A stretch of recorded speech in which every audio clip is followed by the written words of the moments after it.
शादीशुदा औरत से कई बार ज़िना सरज़द हो और मुख्तलिफ मर्दों के साथ अब वो तौबा करना चाहती है और इसे बहुत शदीद निदामत है, तो वो क्या करे? क्या इससे निकाह ख़त्म होगा और इसकी तौबा के लिए क्या शर्त होगी? ज़िना बहुत बड़ा जुर्म है। कुरान में अल्लाह ने फरमाया ये अपनी ख्वाहिश पूरी करने का बहुत बुरा रास्ता, और कंवारी लड़की का ज़िना करना बहुत बड़ा जुर्म, शादीशुदा का तो और भी बड़ा जुर्म, और मर्द का ज़िना करना भी बहुत बड़ा जुर्म, औरत का ज़िना करना उससे भी बड़ा जुर्म है। तभी अल्लाह ने जब ज़ानी की सज़ा बयान की है ना, तो औरत का जिक्र पहले किया। कुरान हर चीज़ में मर्द को पहले जिक्र करता है, औरत का बाद में।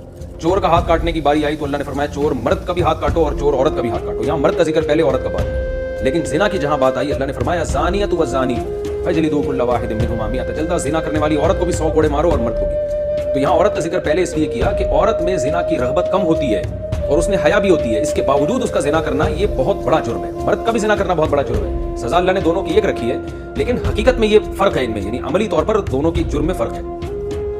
अब सज़ा अल्लाह ने एक क्यों रखी है? अल्लाह की हिकमत है, अल्लाह बेहतर जानता है। तो शादीशुदा औरत अगर ज़िना करे तो ये इतना बदबूदार जुर्म है कि कुरान कहता है कि अगर ये साबित हो जाए गवाहों से और इकरार से एक मखसूस तरीके से, तो इनको ज़मीन में गाड़ के पत्थरों से हलाक कर दो। इसलिए भाई अगर किसी औरत से भी ये जुर्म हुआ है या मर्द से, तो ये बहुत बड़ा जुर्म है, हल्का नहीं है।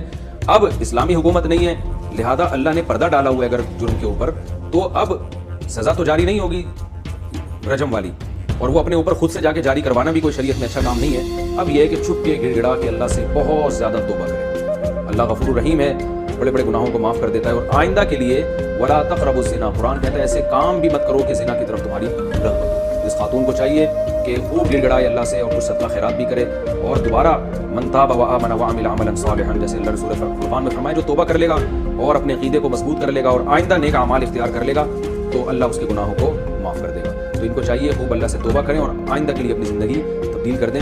अल्लाह गफूर रहीम है। और इस फिर सच्ची तौबा करने के बाद इस जुर्म को भूल जाएं, ना किसी के सामने तस्करा करें, ना खुद सोचें ऐसे जैसे कभी किया ही नहीं है। ऐसे अपने बारे में ये जहन में रखें कि जैसे मैंने कभी ये किया ही नहीं है, बार बार उसको सोचें नहीं। नाजायज़ ताल्लुकात में लिए गए तोहफे का हुक्म, अगर किसी का नाजायज़ रिलेशन हो और मोहब्बत में तोहफे का लेन देन हो, तो क्या अब इन तोहफों का हुक्म क्या होगा? क्या वो वापस करना ज़रूरी है? अगर अब इस बंदे से राब्ता नहीं है, तो क्या इससे राब्ता करके इसे सारे तोहफे वापस किए जाएं या इसकी कीमत वापस ली जाए, या इसकी कीमत वापस की जाए? इस बारे में रहनुमाई फरमाएं।